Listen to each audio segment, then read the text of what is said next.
राधा राधा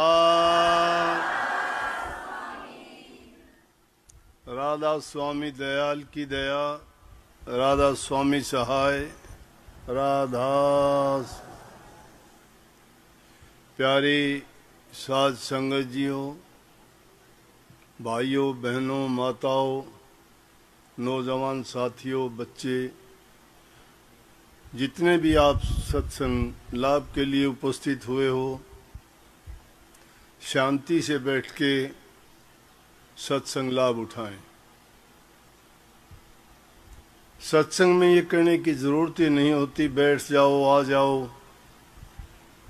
सत्संग में तो स्वयं अनुशासित होता है और हमें खुशी होती है ये बात देख के, जब काफ़ी लोग बाहर से आते हैं और अपनी संगत का अनुशासन देख के जो वो प्रशंसा करते हैं, कहते हैं हम हैरान हैं।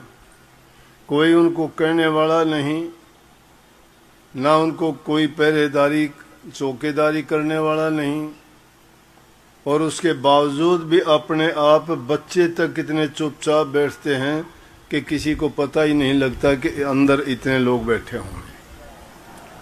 अभी पिछले दिनों रूपावास आश्रम का सत्संग, इतनी उसमें संगत थी, इससे तो 4-5 गुना ज्यादा।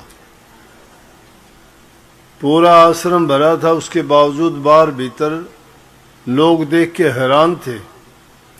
इतनी गर्मी होते हुए भी पत्ता तक नहीं हिला, शांति से बैठे सत्संग सुनते रहे।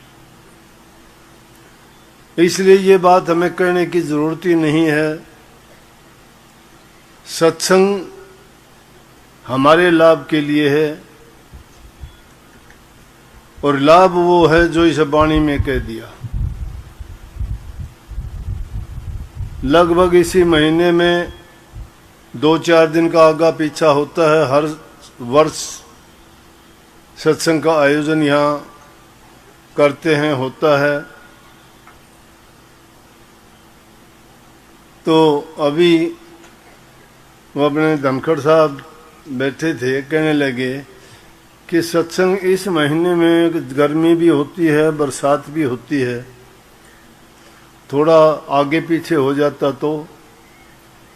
मैं कहने लगा अगर आगे पीछे कर दूं तो फिर मुश्किल होती है। आश्रम इतने ज़्यादा हो गए कि सब में सब कहते हैं हमारे यहाँ सत्संग करो, हमारे यहाँ करो।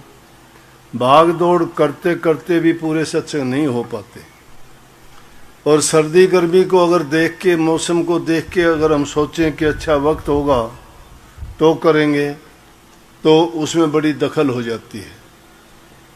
तीसरी बात, सत्संग जब करते हैं तो मालिक की मेहर मौज ये होती है, सतगुरु ऐसी कृपा करते हैं कि सत्संग में कोई दखल नहीं होती। आज तक होती हो तो आपने देखी हो तो बताओ।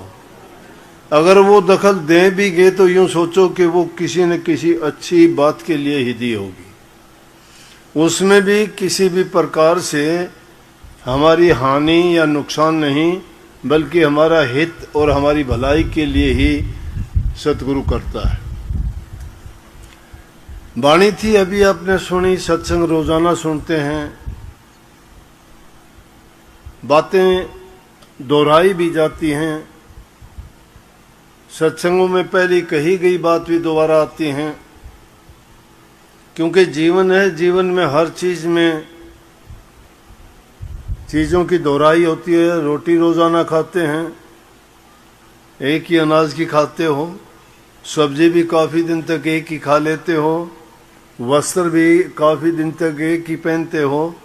तो सत्संग में क्यों कि जब तक वो वस्त्र फटता नहीं है तब तक पहनते हैं, जब तक उस सब्जी का सीजन ख़त्म नहीं होता उस सब्जी को खाते हैं, जब तक उस अनाज का सीजन नहीं होता, जैसे सर्दी में बाजरे की रोटी खाना पसंद करते हो, गर्मी में कणक की गेहूं की रोटी खाते हो।